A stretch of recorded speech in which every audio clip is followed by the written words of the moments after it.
बगुले का सा ध्यान और कुत्ते जैसी नींद होनी चाहिए, अल्पाहारी भी होना चाहिए, घर को छोड़ने वाला भी होना चाहिए। अगर ये गुण आप में आ गए तो आप एक कामयाब स्टूडेंट बनोगे। इसी के साथ ही आज हम हिंदी की क्लास प्रारंभ करते हैं। तो मोटिवेशनल देखता है, धरती पे बैठ के क्या खाक आसमान देखता है, पंखों में उड़ान भर, पंखों को खोल जमाना उड़ान देखता है। तो इसी के साथ हम स्टार्ट करेंगे हिंदी की क्लास और हमारा टॉपिक है हिंदी। हिंदी क्या है इसके बारे में हम पढ़ेंगे। हिंदी क्या है? हिंदी एक भाषा है, मातृभाषा नहीं है, ये हमारी राजभाषा है। मातृभाषा माँ की भाषा होती है और हमारी सबकी माताएं हिंदी नहीं बोलती है। मातृभाषा आंचलिक होती हैं। सुनो, जो पढ़ा रहा हूँ डिस्कस आप मत करो, पहले मेरी सुनो, फिर टॉपिक होने के बाद डिस्कस चलेगा। तो आप मातृभाषा बोल गए तब मैं बता रहा हूँ बीच में, भाषा हिंदी हमारी राजभाषा है क्योंकि 14 सितंबर 1949 को हिंदी को राजभाषा घोषित किया गया और हमारे जो राज्य के कामकाज है वो हिंदी में किए गए, इसलिए 14 सितंबर को हिंदी दिवस मनाया जाता है और 14 सितंबर 1949 को हिंदी को राजभाषा घोषित किया गया। हिंदी हमारी राजभाषा और राष्ट्रभाषा है, मातृभाषा नहीं है, क्योंकि मातृभाषा होती है वो आंचलिक होती है जो किसी क्षेत्र विशेष में बोली जाती है। तो हिंदी है भाषा। भाषा होती है अभिव्यक्ति का माध्यम। भाषा क्या होती है? अभिव्यक्ति का माध्यम, जिससे विचारों का आदान प्रदान किया जाए। चाहे अभिव्यक्ति हो किसी भी प्रकार की हो, चाहे मौखिक अभिव्यक्ति हो, चाहे सांकेतिक अभिव्यक्ति हो, चाहे लिखित अभिव्यक्ति हो। अगर हम विचारों का आदान प्रदान बोलकर करेंगे तो ये मौखिक भाषा होगी। अगर हम विचारों का आदान प्रदान लिखकर करेंगे तो ये लिखित भाषा होगी। अगर हम विचारों का आदान प्रदान संकेत या इशारों के द्वारा, इंडिकेट के द्वारा करेंगे तो ये सांकेतिक भाषा होगी। अब भाषा कैसे बनती है? हमारी हिंदी भाषा है, इसकी शुद्धता के लिए किसकी आवश्यकता पड़ती है? व्याकरण की आवश्यकता पड़ती है। किसकी आवश्यकता पड़ती है? व्याकरण। व्याकरण क्या है उसके बारे में बताऊंगा। पहले मैं आपको थोड़ा बेसिक बता रहा हूं। उस टॉपिक पर जाने के पहले, जिस मूल टॉपिक पर जाना चाहते हैं उससे पहले मैं थोड़ा सा आपको बेसिक बताऊंगा। तो भाषा की शुद्धता के लिए किसकी जरूरत पड़ती है? व्याकरण की। व्याकरण वह विद्या है जो भाषा की व्याकरणीयता अर्थात विश्लेषण करती है, भाषा को शुद्ध बनाती है। अब हमारी हिंदी भाषा को शुद्ध बनाने के लिए किसकी जरूरत पड़ेगी? हिंदी व्याकरण की जरूरत ही पड़ेगी। अब व्याकरण है वो हमारी भाषा को शुद्ध बनाएगी। और अब हमारी भाषा है वो किन से मिलकर बनती है? पहले तो हम व्याकरण के बारे में लिखेंगे। व्याकरण क्या है? व्याकरण भाई ऐसी विद्या जो हमें शुद्ध लिखना, पढ़ना और बोलना सिखाती है वो क्या कहलाती है? व्याकरण। या वह विद्या जो भाषा का विश्लेषण करे, जो भाषा का विश्लेषण करे वो क्या कहलाती है? व्याकरण कहलाती है। अब हम चर्चा करेंगे भाषा कैसे बनती है, किन किन से बनती है। तो उनसे पहले हम 4-5 बिंदुओं पर चर्चा करेंगे और उसके बारे में मैं आपको थोड़ा थोड़ा विस्तार से बताऊंगा। तो सबसे पहले मैं चर्चा करूंगा, एक शब्द है ध्वनि, दूसरा शब्द है वर्ण, तीसरा शब्द है शब्द, पद, वाक्य, वाक्यांश और फिर वाक्य। इन 6 चीज़ों के बारे में हम चर्चा करेंगे। इन सबसे मिलकर क्या बनती है? भाषा बनती है। ये चीज़ें मिलकर है वो किसका निर्माण करते हैं? भाषा का निर्माण करते हैं। तो सबसे पहले हम चर्चा करेंगे ध्वनि क्या होती है, वर्ण क्या होता है, शब्द क्या होता है, पद क्या होता है, वाक्यांश क्या होता है और वाक्य क्या होता है। क्योंकि अगर हम भाषा के बारे में जानेंगे तो भाषा के जानने से पहले भाषा के जो अंग होते हैं, जैसे शरीर है, मेरा पूरा शरीर है, पूरे शरीर में बारे में जानने से पहले हमें इस शरीर के प्रत्येक अंगों के बारे में जानना पड़ेगा और प्रत्येक अंग है उसके बारे में जानकारी प्राप्त करने के बाद पूरे शरीर के बारे में हमें जान सकेंगे। तो भाषा के अंगों के बारे में हम जानकारी प्राप्त करेंगे। तो पहले चीज़ है ध्वनि, ध्वनि क्या होती है? वॉइस होती है, या भाषा की लघुतम इकाई, भाषा की लघुतम सबसे छोटी इकाई, भाषा की सबसे छोटी इकाई क्या कहलाती है? ध्वनि। भाषा की सबसे छोटी इकाई। और ध्वनि का लिखित रूप वर्ण कहलाता है। ये तो उच्चारित है, जैसे जानवरों की भी ध्वनियां जैसे उच्चारित करते हैं ध्वनि, जैसे हम किसी धातु को किसी से डंडा मारा तो उसमें एक टन की सी आवाज आई, तो वो क्या होगी? ध्वनि होगी। और ध्वनि का लिखित रूप क्या कहलाता है? वर्ण कहलाता है। वर्ण बोलते हैं जिसके पहले हमें वर्ण या अक्षर बोलते थे। तो ध्वनि का लिखित रूप, ध्वनि का लिखित रूप क्या कहलाता है? वर्ण कहलाता है।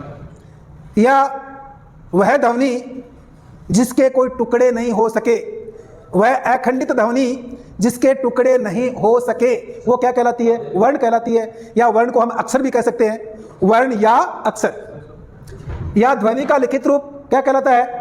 वर्ण कहलाता है। और वर्णों का समूह क्या कहलाता है? शब्द कहलाता है। जैसे मैंने 3 वर्ण लिखे, क वर्ण, मैं वर्ण और ल वर्ण। ये 3 वर्णों से मिलकर क्या बन गया? कमल बन गया। कमल क्या है? शब्द। और शब्द की परिभाषा क्या होगी? वर्णों का ऐसा समूह है जिसका कोई अर्थ निकले, वो क्या कहलाता है? शब्द कहलाता है। शब्द भी वैसे अर्थ के आधार पर 2 होते हैं, सार्थक शब्द और निरर्थक शब्द। जैसे मैंने कमल लिख दिया और मैंने ऐसे लिख दिया जैसे एक शब्द मैं, क, ले, ये भी एक शब्द 3 शब्द मिलकर बन गया, मक्कल बन गया। मक्कल क्या होता है? इसका अर्थ निकल रह गया, वर्णों का समूह है तो ना।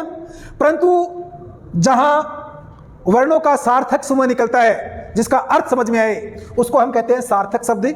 और जिसका अर्थ नहीं निकलता है उसे क्या कहते हैं? निरर्थक शब्द कहते हैं। तो कमल क्या है कि सार्थक शब्द।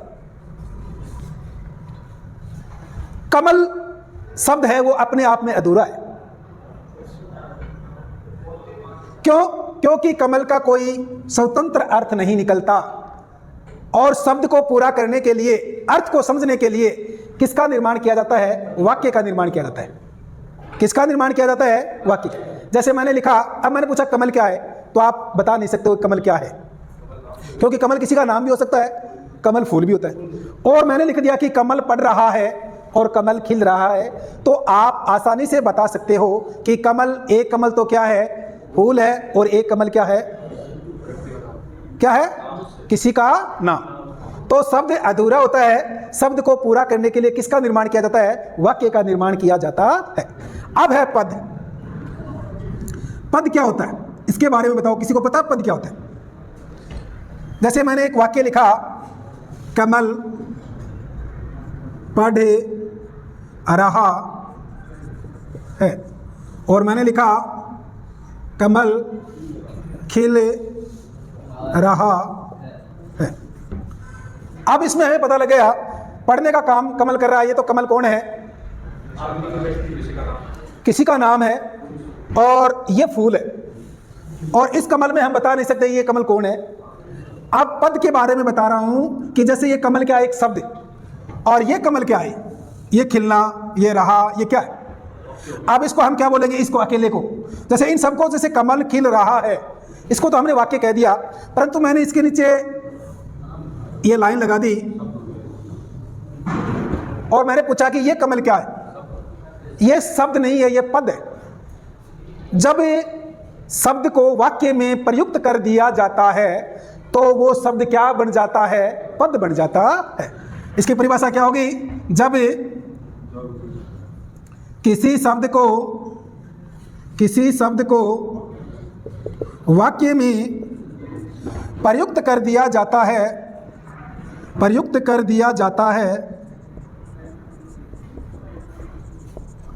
तब वो क्या बन जाता है? तब वह पद बन जाता है। तब वह पद कहलाता है। जब वह शब्द का स्वतंत्र अस्तित्व है तो वो इतनी देर तो क्या है? शब्द। और जब उस शब्द को वाक्य में प्रयुक्त कर दिया जाता है तो वो क्या होता है? पद। और वाक्यांश क्या होता है? वाक्य का अंश। जहां वाक्य के जैसे एक वाक्य है, उसमें क्रिया, कर्ता और क्रिया होती है, वो वाक्य कहलाता है। और वाक्यांश क्या होता है? उसका एक भाग उसमें या तो क्रिया की अपूर्णता रहेगी या कोई कर्म की अपूर्णता रहेगी। तो वाक्यांश होता है वो वाक्य का अंश, पूर्ण वाक्य नहीं होता है। वाक्यांश क्या होता है? वाक्य का अंश। जैसे उदाहरण के तौर पर मैंने लिखा वसुदेव कुटुंबकम। मैंने क्या लिखा? वसुदेव कुटुंबकम, कि पूरा विश्व ही क्या है? एक संसार, एक परिवार है। कुटुंब माने क्या होता है? परिवार। तो वसुदेव कुटुंबकम क्या होगा? यह वाक्य का अंश है। इसको हम क्या बोलेंगे? वाक्यांश बोलेंगे। क्या बोलेंगे? जैसे मैंने लिख दिया पहला सुख निरोगी काया, पहला सुख निरोगी काया, तो ये क्या हो गया? वाक्यांश, वाक्य का अंश। अब हमारा मूल टॉपिक है शब्द, क्योंकि ये तो मैंने आपको बेसिक बताया है कि हिंदी क्या है, भाषा। भाषा की शुद्धता के लिए किसकी जरूरत पड़ती है? व्याकरण की। व्याकरण क्या होती है? व्याकरण वह विद्या जो भाषा का विश्लेषण करे या भाषा को शुद्ध करे, वो व्याकरण कहलाती है। और हमारी भाषा कौन सी है? हिंदी। हिंदी के लिए, भाषा बनाने के लिए इनके विभिन्न अंगों की जरूरत पड़ती है। वो कौन कौन से अंग हैं जो हिंदी भाषा के निर्माण में अपनी महत्वपूर्ण भूमिका निभाते हैं? तो मैंने बताया सबसे पहले ध्वनि, फिर मैंने बताया वर्ण, फिर शब्द, पद, वाक्यांश और वाक्य। इन सब से मिलकर किसका निर्माण होता है? भाषा का निर्माण होता है। हमारा मूल टॉपिक है शब्द, जो हमारे एग्जाम की दृष्टि से हमें इसके बारे में जानना जरूरी है। तो आज क्योंकि ध्वनि के बारे में जाएंगे, तो ध्वनि है उसका विस्तारित रूप आपको पढ़ाएंगे, बहुत ज़्यादा है, आपके लेवल की नहीं है। क्योंकि ध्वनियाँ दो प्रकार की होती हैं। कितने प्रकार की होती है ध्वनियाँ? दो प्रकार की होती है। बताओ कौन कौन सी ध्वनि? बताओ ध्वनि कौन कौन सी? स्वर और व्यंजन। दो ध्वनियाँ होती हैं, स्वर और व्यंजन। फिर स्वरों के बारे में पढ़ेंगे, फिर व्यंजनों के बारे में, जो आपके कोर्स में नहीं है। तो आपके जो कोर्स वाली चीज़ है वो क्या है? शब्द। क्या है? शब्द। तो आज हम शब्दों के बारे में पढ़ेंगे। किसके बारे में पढ़ेंगे? शब्दों के बारे में पढ़ेंगे कि शब्द क्या है। तो आज हम पढ़ेंगे शब्द। क्या पढ़ेंगे? शब्द।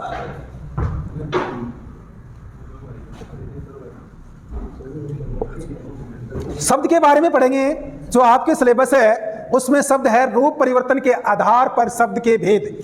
किसके आधार पर?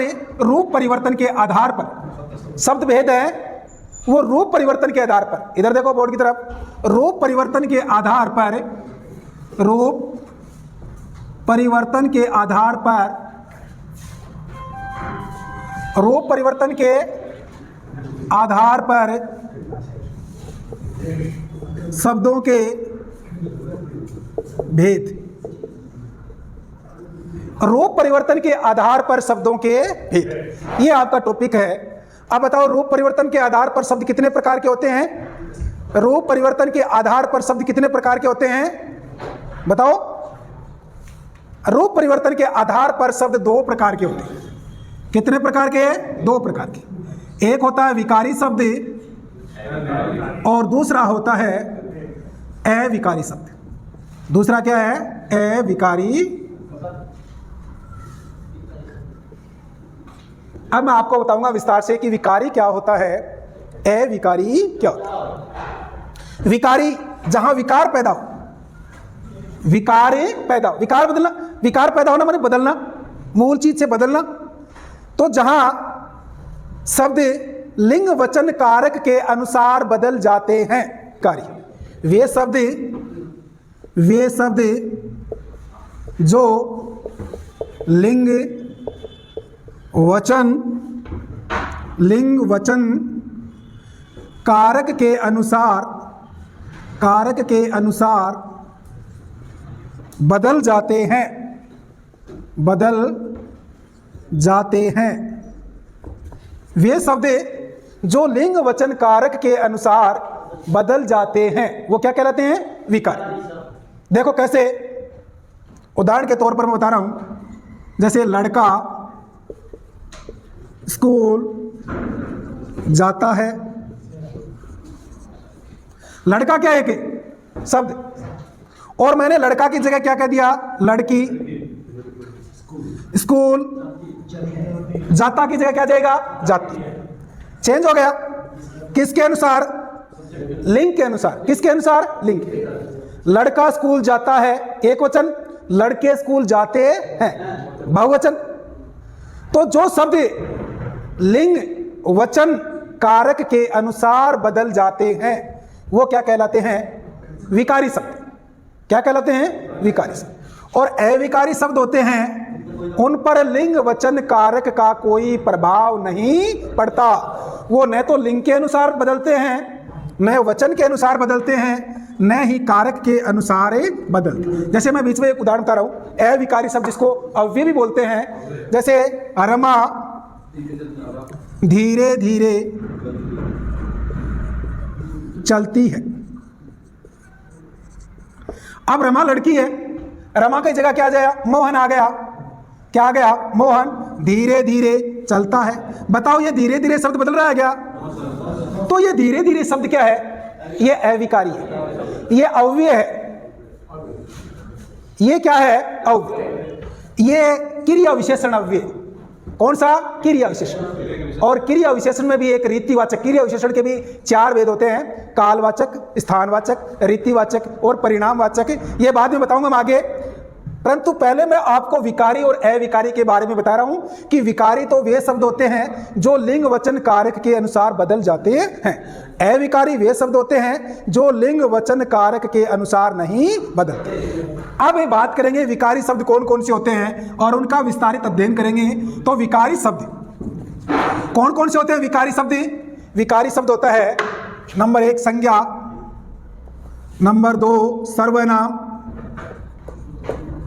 नंबर 3 विशेषण और चौथा क्या है? क्रिया। ये 4 विकारी शब्द हैं जो किसके अनुसार बदलते हैं? ये लिंग के अनुसार भी बदलते हैं, ये वचन के अनुसार भी बदलते हैं, ये कारक के अनुसार भी बदलते हैं। तो कई बार प्रश्न ऐसे पूछ लिया कि निम्न में से विकारी शब्द है।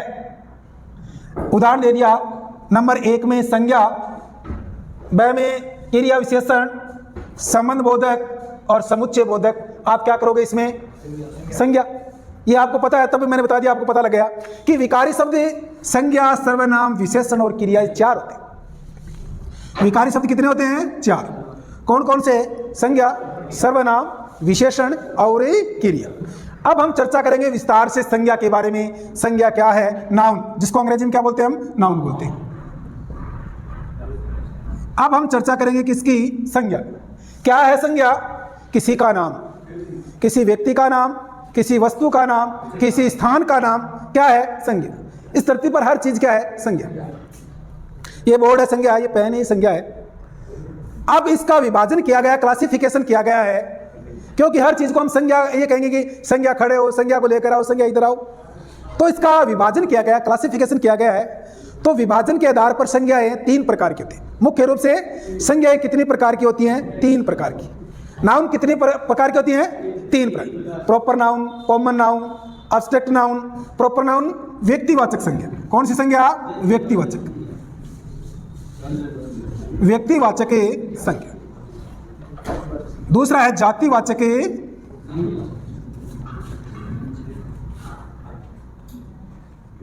और तीसरा है भाववाचक संज्ञा। अब हम चर्चा करेंगे किसके बारे में? व्यक्तिवाचक संज्ञा के बारे में पढ़ेंगे कि व्यक्तिवाचक संज्ञा क्या होती है, जातिवाचक संज्ञा क्या होती है, भाववाचक संज्ञा क्या होती है। तो व्यक्तिवाचक संज्ञा क्या होती है? जहां किसी व्यक्ति विशेष क्या होता है? किसी व्यक्ति का नाम। जहां किसी व्यक्ति विशेष, वस्तु विशेष, किसी वस्तु विशेष का नाम, स्थान विशेष, किसी स्थान विशेष का नाम का बोध हो, वहां व्यक्तिवाचक संज्ञा होती है। कहां होती है? एक बार जातिवाचक मिटा दूं तो व्यक्तिवाचक के बारे में पढ़ेंगे कि व्यक्तिवाचक संज्ञा क्या है। तो मैंने क्या लिखा? जहां व्यक्ति विशेष का मतलब किसी व्यक्ति का नाम, किसी व्यक्ति का नाम। जहां व्यक्ति विशेष, वस्तु विशेष, किसी विशेष वस्तु का नाम स्थान विशेष का बोध हो, स्थान विशेष का बोध हो, बोध मानी जानकारी, पता लगे, वहां कौन सी संज्ञा होती है? व्यक्तिवाचक। जैसे मैंने बोल दिया राम, श्याम, मोहन, किसी का भी नाम बोल दिया, तो वहां किसी का नाम आ गया तो कौन सी संज्ञा आएगी? व्यक्ति। मैंने किसी का नाम बोल दिया राहुल, तो गुरुजी राहुल तो खूब होते हैं, एक से ज्यादा होते हैं, परंतु जैसे ये राहुल इस क्लास में बैठने वाला, इस गांव का, इस माता पिता का, इस धरती पर ये अकेला राहुल मिलेगा? नहीं मिलेगा क्या? तो ये नाम तो एक जैसे खूब मिल जाते हैं, परंतु वो जो पर्टिकुलर व्यक्ति है वैसा कोई धरती पर दूसरा नहीं। उदाहरण के तौर पर सीधी सी बात है, जो धरती पर एक होता है, जो धरती पर एक होता है, वहां कौन सी संज्ञा होती है? व्यक्तिवाचक संज्ञा होती है। क्या होती है? व्यक्तिवाचक संज्ञा। जैसे मैंने किसी का नाम बोल दिया मोहन, तो गुरुजी कहते हैं वो मोहन तो खूब होते हैं, परंतु वो मोहन जिसकी तरफ मैं इंडिकेट कर रहा हूं, उस गांव का मोहन, उस माता पिता का मोहन, वो मात्र एक ही मिलेगा। ऐसा उस गांव का एक जैसे माता पिता कोई दूसरा नहीं मिलेगा। इसलिए किसी व्यक्ति का नाम आता है, वो कौन सी संज्ञा होती है? व्यक्तिवाचक संज्ञा होती है। वस्तु का नाम, जैसे मैंने बोल दिया रामायण, मैंने क्या बोला? रामायण। रामायण ये तो है नहीं कि बहुत सारी होती हैं, एक ही है। मैंने बोल दिया महाभारत, मैंने बोल दिया गीता, मैंने बोल दिया बाइबिल, मैंने बोल दिया कुरान। ये सब क्या है? किसी एक विशेष वस्तु या एक विशेष पुस्तक की ओर इशारा करती हैं। वहां कौन सी संज्ञा हो जाएगी?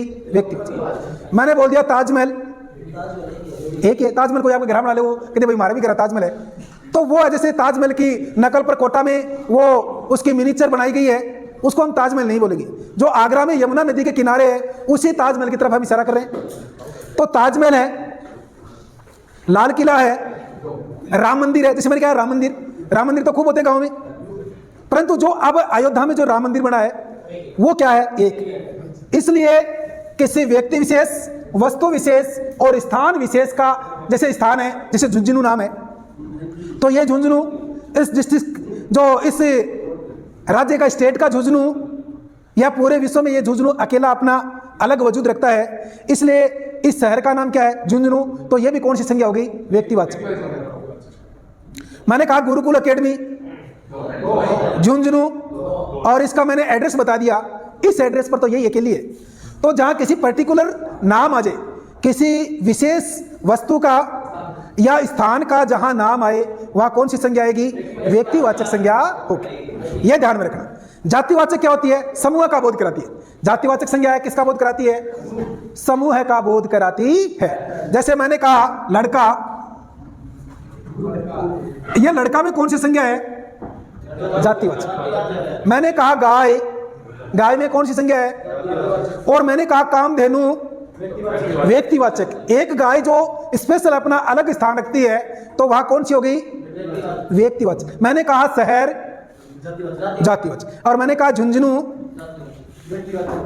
व्यक्तिवाचक। झुंझुनू क्या है? व्यक्तिवाचक, क्योंकि शहर का नाम आ गया। मैंने कहा राज्य, जातिवाचक। मैंने कहा राजस्थान, अरे राजस्थान तो व्यक्तिवाचक है, ये थोड़ी कि राजस्थान बहुत है, एक ही राजस्थान। मैंने कहा भारत, व्यक्तिवाचक। और मैंने कहा देश, जातिवाचक। यह ध्यान रखना है कि जहां समूह का बोध हो, एक से ज्यादा हो, वहां तो क्या होती है? जातिवाचक। और जहां कोई वस्तु, व्यक्ति, स्थान किसी पर्टिकुलर खास एक हो या किसी खास का बोध हो, तो वहां कौन सी संज्ञा होती है? व्यक्तिवाचक संज्ञा होती है। इनके बारे में विस्तार से बताने की जरूरत नहीं है, आप समझ चुके हो कि व्यक्तिवाचक क्या होती है और जातिवाचक क्या होती है। जातिवाचक क्या होती है? समूह, जहां समूह का बोध। जातिवाचक संज्ञा कहां होगी? जहां समूह का बोध। समूह जाने, जैसे मैंने लड़का नाम बोला रवि या मोहन, तो व्यक्तिवाचक हो गया। और रवि या मोहन क्या है? लड़का, तो कौन सा हो गया? जातिवाचक। मैंने क्या बोला? झुंझुनू शहर का नाम बोला, तो कौन सा हो गया? व्यक्तिवाचक। मैंने शहर बोल दिया, तो कौन सा हो गया? जातिवाचक। मैंने गाय बोल दिया तो जातिवाचक। मैंने कामधेनु बोला तो व्यक्तिवाचक। मैंने पुस्तक बोला, जातिवाचक। मैंने रामायण बोला, व्यक्तिवाचक। रामायण भी एक पुस्तक है, परंतु एक खास विशेष वस्तु है। समझ गए ना? अब देखो, कई बार व्यक्तिवाचक संज्ञा भी जातिवाचक संज्ञा बन जाती है और कई बार जातिवाचक संज्ञा भी व्यक्तिवाचक संज्ञा बनती है। इसके बारे में बताऊंगा मैं। उससे पहले मैं आपको बताऊंगा जातिवाचक संज्ञा के बारे में। जातिवाचक संज्ञा क्या होती है भाई? जातिवाचक संज्ञा जहां समूह का बोध हो, जहां समूह का बोध, जहां किसी व्यक्ति, वस्तु, स्थान या समूह का किसी का बोध हो, विशेष नहीं होना चाहिए। जहां समूह का बोध हो, समूह का बोध हो, वहां जातिवाचक संज्ञा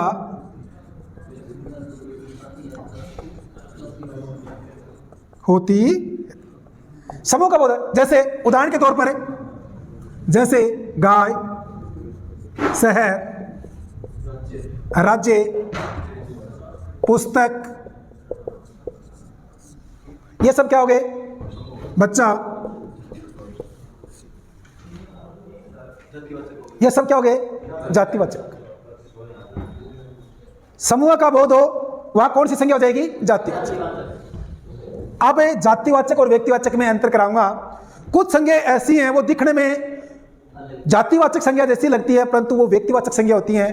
कुछ ऐसी होती हैं जो व्यक्तिवाचक संज्ञा लगती हैं और वो जातिवाचक संज्ञा होती है। मेन चीज ये है, मेन पॉइंट ये है, ये पढ़ेंगे बोर्ड की तरफ देखो, ये तो सब बता दोगे। व्यक्तिवाचक, जातिवाचक, ये 8वीं, 5वीं, 4वीं तक सबको आता है, परंतु आपको मैं 2-4 उदाहरण बता रहा हूं, उसके तरफ आप गौर करो, ध्यान दो।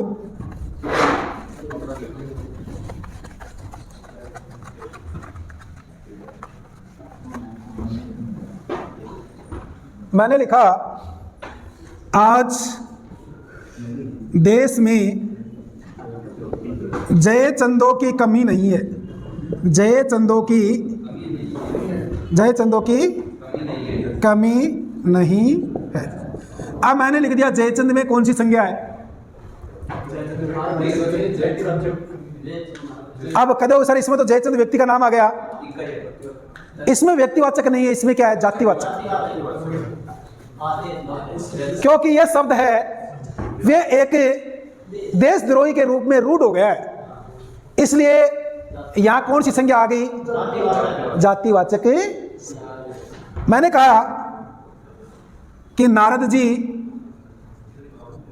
नहीं नारद जी को रखो, नारद इधर आ रहा है, नारद इधर आ रहा है। अब ये नारद किसके लिए आ गया भाई?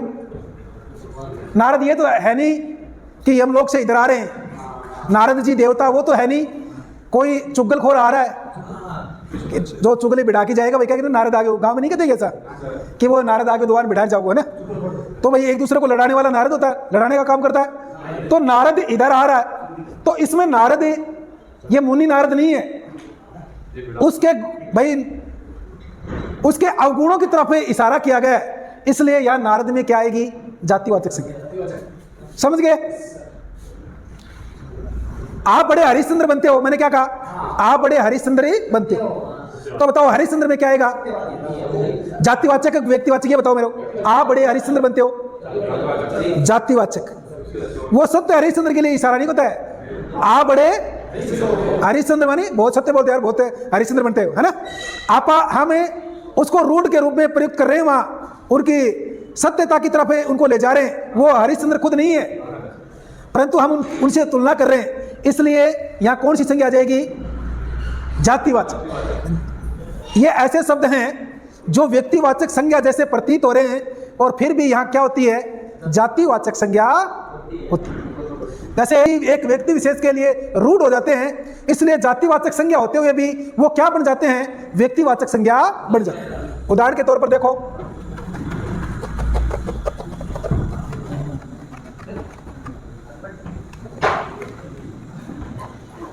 नेताजी ने देश की आज़ादी में, नेताजी ने देश की आज़ादी में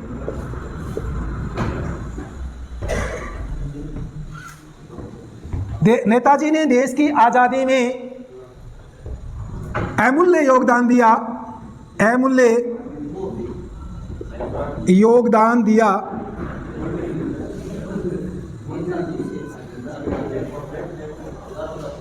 भाई नेताजी, मैंने पूछा कि नेताजी में कौन सी संज्ञा है? अब नेताजी तो खूब होते हैं, परंतु ये नेताजी है वो किसकी तरफ इशारा कर रहे हैं? नेताजी सुभाष चंद्र बोस की तरफ इशारा कर रहे हैं। ये नेताजी किसके लिए रूढ़ हो गया? सुभाष चंद्र बोस के लिए रूढ़ हो गया। तो जो शब्द किसी व्यक्ति विशेष के लिए रूढ़ हो जाता है, और वहां कौन सी संज्ञा आ जाएगी? व्यक्तिवाचक संज्ञा। ये पढ़ने वाली बात है। तो यहाँ नेताजी में कौन सी संज्ञा है? नहीं, आप सोचोगे एक से ज्यादा समूह का बोध होता जातिवाचक होती है। नेताजी भी तो खूब होते हैं कि नेताजी तो अपने घर ढाणिया में खूब नेताजी खूब ही है, नहीं है क्या? कई घोषित नेताजी होते हैं, विधायक बनते नहीं है, फिर भी गांव में उनको विधायक जी, किसी को सरपंच जी, ऐसे बोलते नहीं है क्या? तो वैसे नेताजी खूब होते हैं, हिसाब से जातिवाचक है। परंतु ये नेताजी है, तो इस नेताजी में कौन सी संज्ञा हो गई? व्यक्तिवाचक। तो मैंने आपको 2-3 बातें बताई। कई कुछ व्यक्तिवाचक संज्ञा जैसी प्रतीत हो रही हैं और वो क्या बन जाती हैं? जातिवाचक। और कुछ ऐसे शब्द होते हैं वो दिखने में तो जातिवाचक संज्ञा जैसे लगते हैं, परंतु वो किसी व्यक्ति विशेष के लिए रूढ़ हो जाते हैं, और वो कौन सी संज्ञा बन जाती हैं? व्यक्तिवाचक। मैंने लिखा गांधी जी ने असहयोग आंदोलन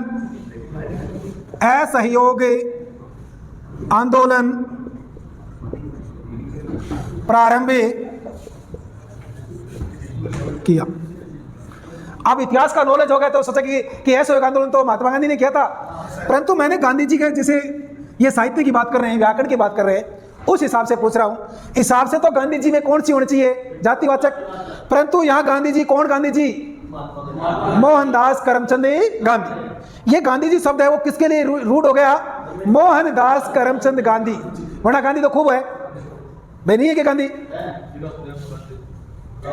राहुल गांधी है, इंदिरा गांधी है, फिरोज गांधी है, सोनिया गांधी है, परंतु ये गांधी कौन? महात्मा गांधी, मोहनदास करमचंद गांधी। और मोहनदास करमचंद गांधी के लिए ये गांधी शब्द है ये रूढ़ हो गया। इसलिए यहाँ कौन सी संज्ञा है? बोर्ड की तरफ देखो, कौन सी संज्ञा है? व्यक्तिवाचक संज्ञा। अगला देखो, सरदार ने देश के एकीकरण में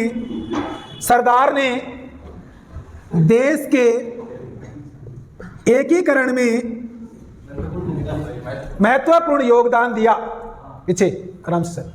सरदार ने देश के एकीकरण में महत्वपूर्ण योगदान दिया। एकीकरण में योगदान दिया। चलो महत्वपूर्ण हटा दो। अब ये सरदार कौन है? मैंने पूछा, रेखांकित पंक्ति में संज्ञा है सरदार वल्लभ भाई पटेल, लोह पुरुष। ये वल्लभ भाई पटेल के लिए सरदार शब्द है ये रूढ़ हो गया, इसलिए ये सरदार जातिवाचक संज्ञा होते हुए भी इसमें कौन सी संज्ञा है? व्यक्तिवाचक संज्ञा। मैंने व्यक्तिवाचक और जातिवाचक दो बताई आपको। व्यक्ति विशेष, वस्तु विशेष, स्थान विशेष का जहां बोध होता है वहां व्यक्तिवाचक, किसी व्यक्ति का नाम आ जाए, किसी वस्तु विशेष का नाम आ जाए, किसी स्थान विशेष का नाम आ जाए, यह सब व्यक्तिवाचक। और जहां समूह का बोध होता है वहां कौन सी संज्ञा होती है? जातिवाचक। फिर मैंने इसमें दो बातें और बताई कि कुछ ऐसे शब्द होते हैं जो व्यक्तिवाचक संज्ञा जैसे लगते हैं परंतु होते जातिवाचक है। जैसे देश में जयचंदों की कमी नहीं है, तो जयचंद में कौन सी संज्ञा है? नाम होते हुए भी इसमें जातिवाचक संज्ञा है। आप बड़े हरिश्चंद्र बनते हो तो इसमें हरिश्चंद्र किसी व्यक्ति विशेष का नाम है, परंतु वो खुद हरिश्चंद्र के लिए नहीं, उनके स्वभाव, उसकी गुणों की तरफ इशारा हो रहा है। तो यहाँ हरिश्चंद्र व्यक्तिवाचक संज्ञा जैसा होते हुए भी कौन सी संज्ञा है? जातिवाचक। नारद जी इधर आ रहे हैं, यहाँ खुद नारद नहीं है, उसके स्वभाव वाला व्यक्ति, नारद जी के स्वभाव वाला व्यक्ति है, वो आने की तरफ इशारा हो रहा है, इसलिए नारद जी में कौन सी संज्ञा है? जातिवाचक। और फिर मैंने बताया कि कुछ ऐसे शब्द होते हैं जो दिखने में जातिवाचक संज्ञा जैसे लगते हैं परंतु वो किसी एक के लिए रूढ़ हो जाते हैं, किसी एक के लिए रूढ़ हो जाते हैं, वहां कौन सी संज्ञा होती है? व्यक्तिवाचक संज्ञा। जैसे नेताजी ने देश की आज़ादी में महत्वपूर्ण योगदान दिया, तो नेताजी मैंने उसके नीचे रेखांकित किया और रेखांकित शब्द में पूछा तो वहां नेताजी कौन हो गए? सुभाष चंद्र बोस। किसके लिए रूढ़ हो गए? सुभाष चंद्र बोस के लिए रूढ़ हो गए। इसलिए यहां नेताजी में कौन सी संज्ञा है? व्यक्ति। गांधी जी ने असहयोग आंदोलन प्रारंभ किया तो गांधी जी सरनेम है, परंतु ये गांधी जी है वो मोहनदास करमचंद के लिए रूढ़ हो गया, इसलिए इस गांधी जी में कौन सी संज्ञा है? व्यक्तिवाचक। सरदार ने देश की एकीकरण में योगदान दिया। यहाँ ये सरदार शब्द है, ये वल्लभ भाई पटेल, लौह पुरुष वल्लभ भाई पटेल की तरफ इशारा कर रहा है, ये उनके लिए रूढ़ हो गया है, इसलिए यहाँ कौन सी संज्ञा आ जाएगी? इसमें व्यक्तिवाचक संज्ञा आ जाएगी। अब हम बातें करेंगे भाववाचक संज्ञा के बारे में। मैंने व्यक्तिवाचक और जातिवाचक के बारे में बता दिया, अब हम करेंगे भाववाचक संज्ञा। चल रहा है क्या?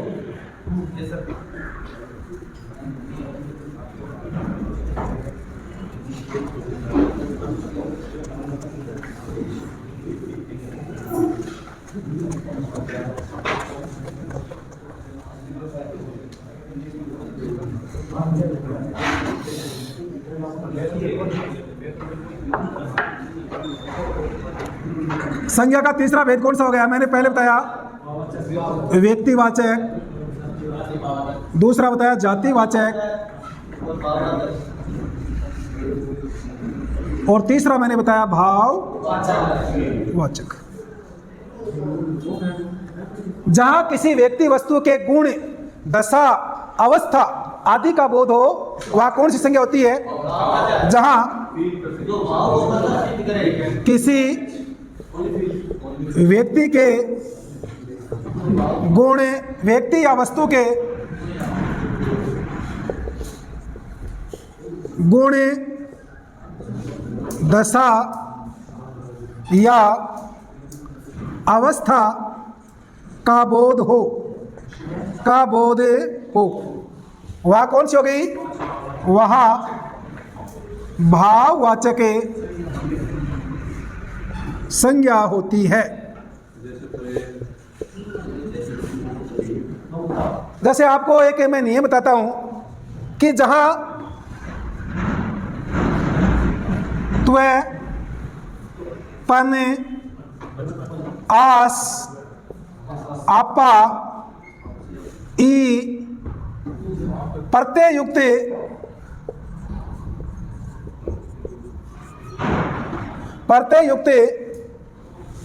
शब्द बनते हैं, प्रत्यय युक्त शब्द बनते हैं, वहाँ भाववाचक संज्ञा होती है, वहाँ भाववाचक संज्ञा होती है।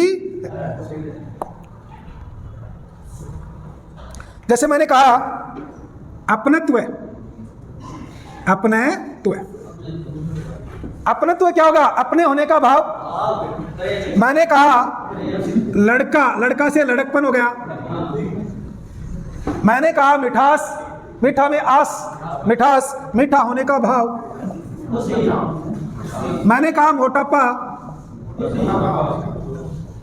बचपन, लड़कपन।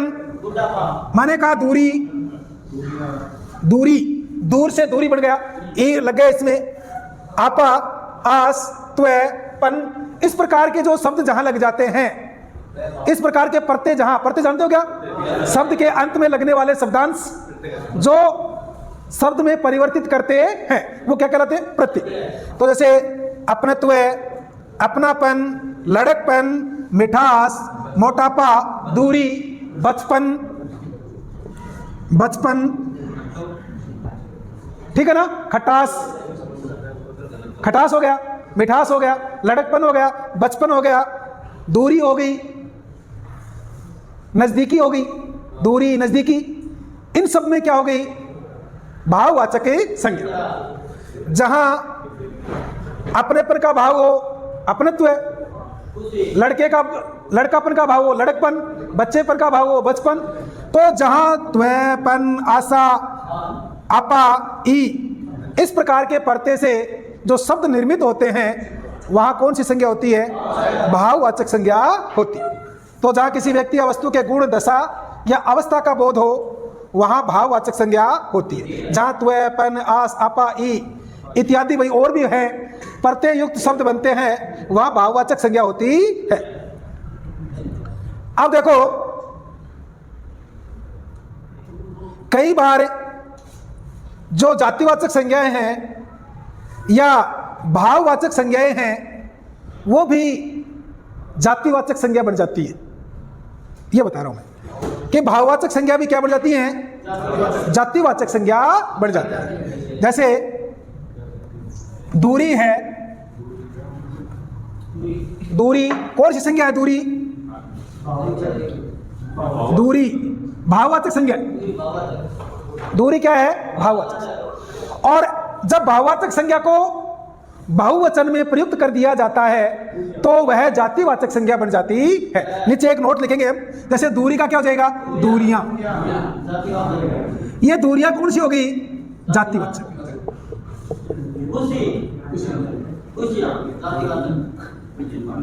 अब ये दूरी है और दूरी से क्या बन गई? दूरियां। तो एक नोट लगाकर लिखो, नोट, जब जातिवाचक संज्ञा को, जब जातिवाचक संज्ञा को बहुवचन में बतने, जब भाववाचक, जब भाववाचक संज्ञा को बहु में प्रयुक्त कर दिया जाता है तो वह जातिवाचक संज्ञा बन जाती है। नीचे कर दिया जाता है तो वह जातिवाचक संज्ञा, जातिवाचक संज्ञा बन जाती है, बन जाती है। उदाहरण के तौर पर, ऐसे क्यों कर रहे हो?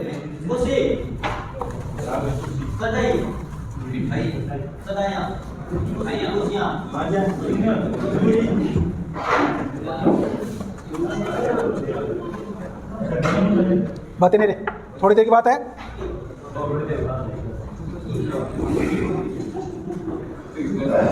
भाववाचक संज्ञा को बहुवचन में प्रयुक्त कर दिया जाता है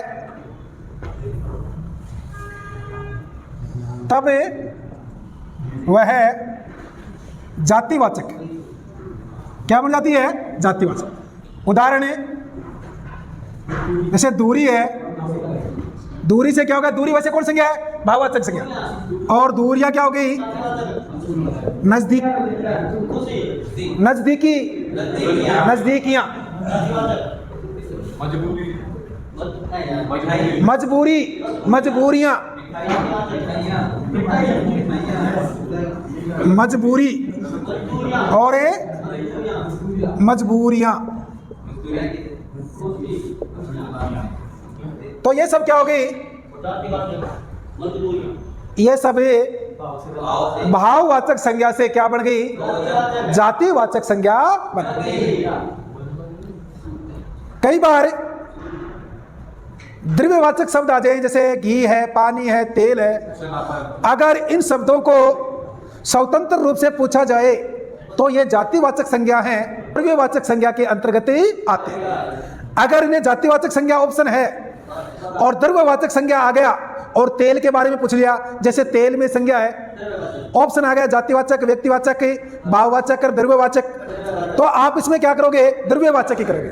और ऑप्शन में अगर नहीं है, तेल के बारे में पूछ लिया, जैसे घी के बारे में पूछ लिया कि घी में कौन सी संज्ञा है, तो व्यक्तिवाचक, जातिवाचक, भाववाचक, तो इसमें क्या करोगे? आप जातिवाचक करोगे।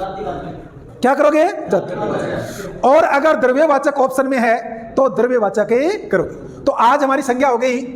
संज्ञा के अंदर मैंने बताया कि संज्ञा क्या है? किसी का नाम है, चाहे वो वस्तु हो, चाहे व्यक्ति हो, चाहे स्थान हो, इन सब का नाम क्या है? किसी का नाम। संज्ञा क्या है? किसी का नाम। तो मैंने संज्ञा 3 प्रकार की बताई, व्यक्तिवाचक, जातिवाचक, भाववाचक। व्यक्तिवाचक मैंने बताया किसी व्यक्ति विशेष, वस्तु विशेष, स्थान विशेष का बोध, जैसे किसी व्यक्ति का नाम, वस्तु का नाम, स्थान का नाम, या जो धरती पर एक है वहाँ व्यक्तिवाचक संज्ञा। जातिवाचक संज्ञा होती है समूह का बोध, जो एक से अधिक का बोध कराए वहाँ जातिवाचक संज्ञा होती है। और जहाँ किसी भी व्यक्ति या वस्तु की दशा, अवस्था आदि का बोध हो, गुण, दशा, अवस्था आदि का बोध हो, वहाँ भाववाचक संज्ञा। मैंने इसमें मोटी मोटी चीज़ें 2-3 बताई कि कुछ व्यक्तिवाचक संज्ञा होते हुए भी जातिवाचक संज्ञा होती हैं। जैसे हरिश्चंद्रों की कमी नहीं है, सत्य हरिश्चंद्र बनते हो, या जयचंद्रों की कमी नहीं है, तो नारद इधर आ रहे हैं या नारद ने ये काम किया, तो ये शब्द है नारद है, हरिश्चंद्र है और जयचंद है, ये व्यक्तिवाचक संज्ञा होते हुए भी इनमें क्या है, जातिवाचक संज्ञा। कुछ शब्द ऐसे होते हैं जो किसी एक के लिए रूढ़ हो जाते हैं, जैसे नेताजी है, जैसे सरदार है, जैसे गांधी जी है, ये सब हैं, ये जातिवाचक जैसे दिखते हैं, फिर भी इनमें व्यक्तिवाचक संज्ञा होती। तो आज की क्लास